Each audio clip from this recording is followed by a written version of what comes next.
Welcome everyone to a new seminar, Ecocivilisation Talk, this time with Donna Nelham.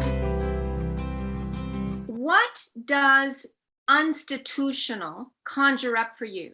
When you hear that name, that word, what do you think it means to be unstitutional? It's sort of a recognition that we need to kind of break with patterns somehow. And that doesn't mean that we are anti-institutions. I want to be real clear about that. We're kind of working in parallel with these and recognizing that we need to find ways to break out of the boxes while we're living with the world that we're in this driving theme is about being unstitutional. It's to help us all gain more traction on, I think, the very things that we all deeply care about. It's to make a shift away from just talking about, writing about, making videos about, and having conversations with the people that are already like we're preaching to the converted. So this is what it's about, is activating towards mission critical work across all the sectors, including those that are typically not involved within civil society. In every direction, we see problems, layered, overlapping, cutting across all sectors and all strata of society. And it seems that the more that things change, in some ways, paradoxically, the more things just seem to stay stuck. So our institutions, I think many of us recognize, are really not working. And they haven't been working for a long time. And this has been going on, certainly in our lifetime through the whole industrial age. And there's all kinds of things that we can point to. So the bad news is that we are in deep shit. Let's say it, we are in deep shit. But the good news is that we are in deep shift. So in this extremely turbulent time, there are opportunities to help bring about that shift. How can we cut through in some new ways? And you'll hear us using the language and a lot. It's not binary, it's not either or. And we're not here saying we've got the answer, the silver bullet that's going to fix all of this. It needs us all. And that's really what this is about, is to get sort of beyond the extreme polarization that we see in our world, the need to find language that everybody can understand. Some of the big conceptual terms, we're all really fundamentally ordinary human beings. If we want more people to engage, we've got to bring this down to earth. The good news here is we believe that we can all really be in charge. It just seems that through what's happened in over many, many years is that business, government, and civil society have become really out of balance, each working from their own special vested interests and not really coming together. And that's where we see the major fail points. That's where we see it, that we're really getting stuck. Being unstitutional is working in that space between, and the spaces where maybe the stuff hasn't been happening, where we can start to bring more together. And that's what we mean when we say we could all be in charge. There are ways to get underway with work that truly is needed, that we feel is not really getting done.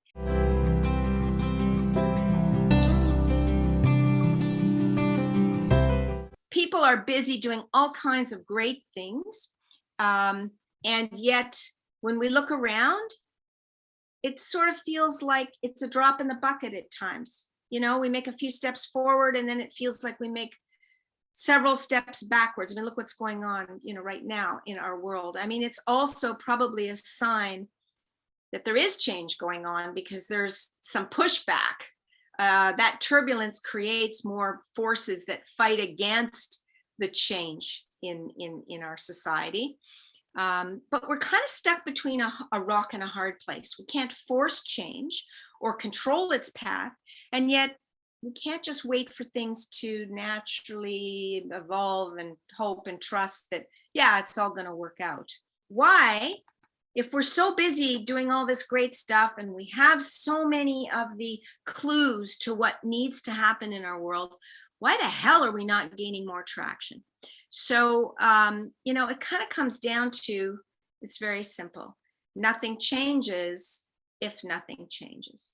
And if we keep doing the same sort of things with the best of intents without changing the patterns, we're going to keep getting the same results. Some folks are leaning more toward dramatic, revolutionary, make it happen interventions. You know, the activists, the heroic leaders that are making a lot of noise and trying to push certain things. And then there's some that are leaning more towards trusting a natural, evolutionary change process aligned with nature's wisdom. We need a mix or balance of both. We need it all. It's organic and it's by design. It's emergent and strategic. And this is paradoxical and it's a dance and we won't always get it perfectly right and it's going to be messy and we'll learn.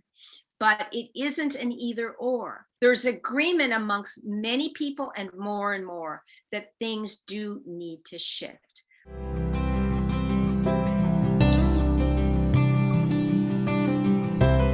We all need to be the change, because by being the change, more people, there's the earlier adopters, but more people will start to see the ways that they can help to bring this change, and it becomes infectious.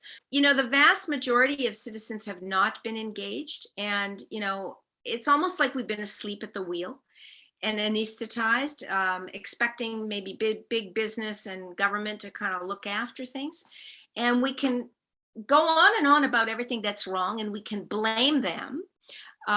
Or we can also say, look, we're starting to wake up. More of us are waking up.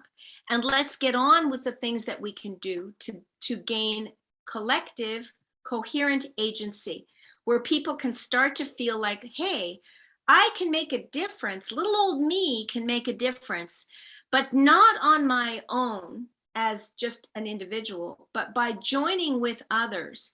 That's where the collective, coherent agency starts to come in. People get paralyzed. I think we've seen a lot of people sort of checking out and saying, well, this is too big for me. There's nothing I can really do.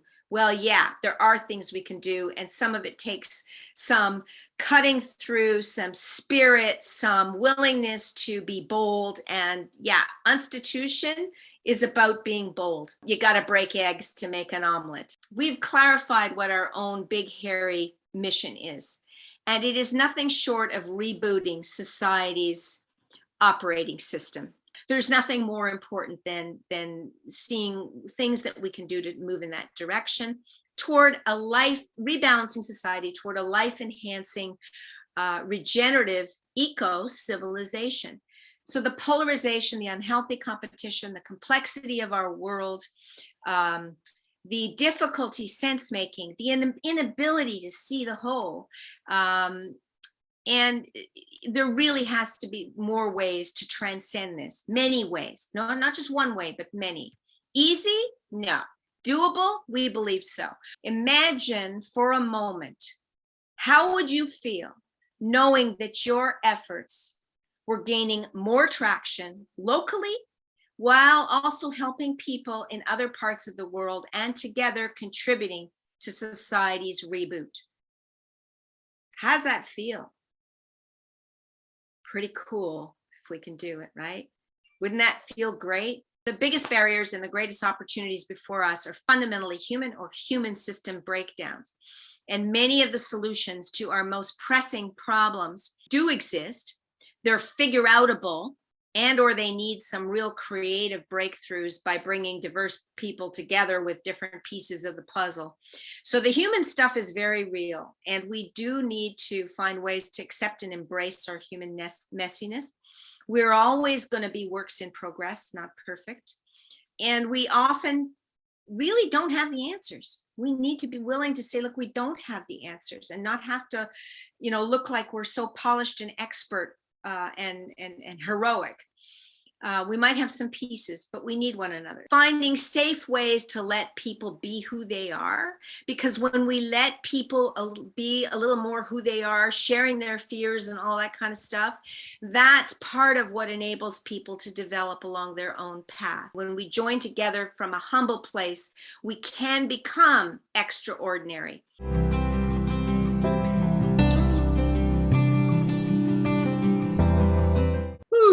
problem. There are many problems and barriers that we've observed and encountered. We've cataloged something in the neighborhood of 150 monsters since 2009 and accumulating. There's more of them.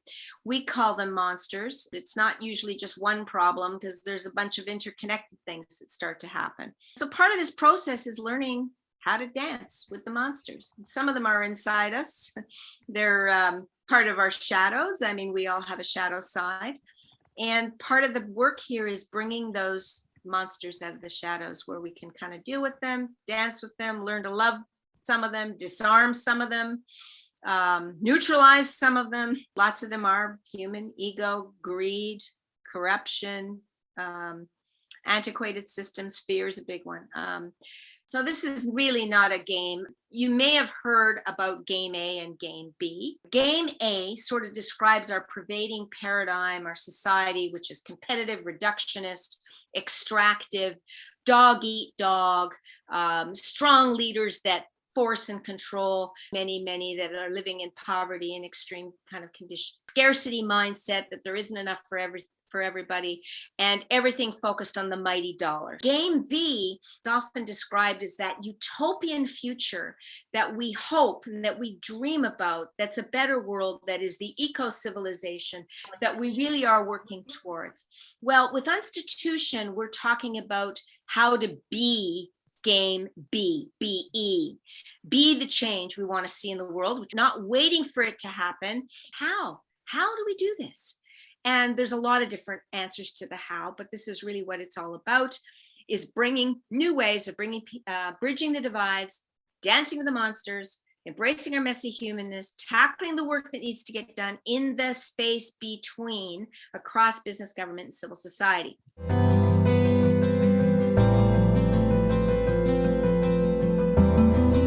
Institution itself needs to be a coalition. We're not a business. We're not an NGO. We couldn't follow any of the conventional forms of organization. We had to do something differently. So we're a coalition with our clear mission, which is about rebooting society's operating system. What we have developed is an engine, basically. And that engine invites many people to join us. How are we going to capture this stuff that we're learning and share it around the world? An amazing technology platform called our Living Exchange system, which has been built by social scientists, which will be the way for people to get to know each other and share a lot of this stuff. The work that's involved to really get disparate, diverse people from across sectors ready to do real coalition work. Because we're starting from a place, in many cases, that's quite dysfunctional or lacking awareness or broken or disconnected. We need to find ways to build bonds that actually bind, move from readiness to really the very mission critical and sometimes tough work that needs to get done. Networking is wonderful. Cross-pollinating is wonderful. It is a way to connect with all kinds of diverse people and groups. But we've got the real challenge to move from this very loose connectedness that goes on to what we're describing as more mission critical work, where we can really be game B together, working on actual initiatives on the ground, locally and cosmolocally, globally, as we learn from the patterns and adapt and then share and then try some different things on the ground. So that's really what all of this is about. We need to come together around some kind of common purpose. So when we do our networking and connecting, the bridge building becomes much more focused. It's extending the bridge to include those that are often not included. And it's discovering what ignites people's passions and what capabilities they have. What are the things you care about? What are the things that you want to contribute and where you can add value? Bringing people together into these coalitions focused on common purpose. So there's nobody, being forced in here. It really is fueled by passion, as well as some very differentiated perspectives and lived experience when we start working on this stuff.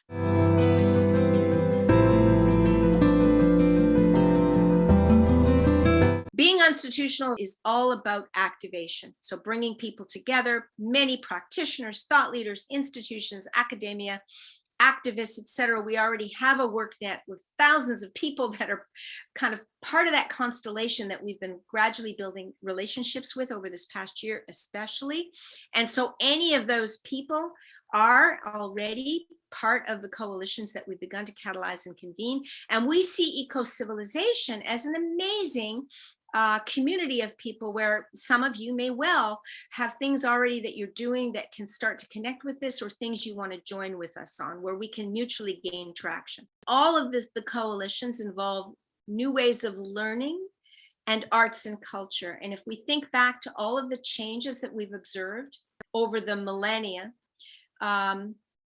unless we touch people's hearts and spirits, unless we bring in culture and different multimodal ways of learning, think of music and think of the arts, unless we do that, this stuff doesn't catch. It doesn't inspire. It doesn't excite. At the end of the day, at all of this, unless there is some joy and some fun and spirit and love that breaks through, we can't sustain the effort. And that's a lot of what this work is all about, is to bring in, you know, in spite of the fact that it's a lot of hard work and there's times where it won't be fun and there's things that will suck, there's got to be things that inspire and keep us all going. We know that just sustaining the way things are, that's not going to cut it. We have got to find a way to be regenerative. So I am going to share this quote, which some of you may have heard. Nature is a totally efficient, self-regulating system. If we discover the laws that govern this system and live synergistically within them, sustainability will follow and humankind will be a success. Buckminster Fuller. So that's what this is all about, is creating those patterns, learning from one another. Being institutional is all about rebalancing society for regenerative impact. We need everybody doing their part. There's things we haven't figured out.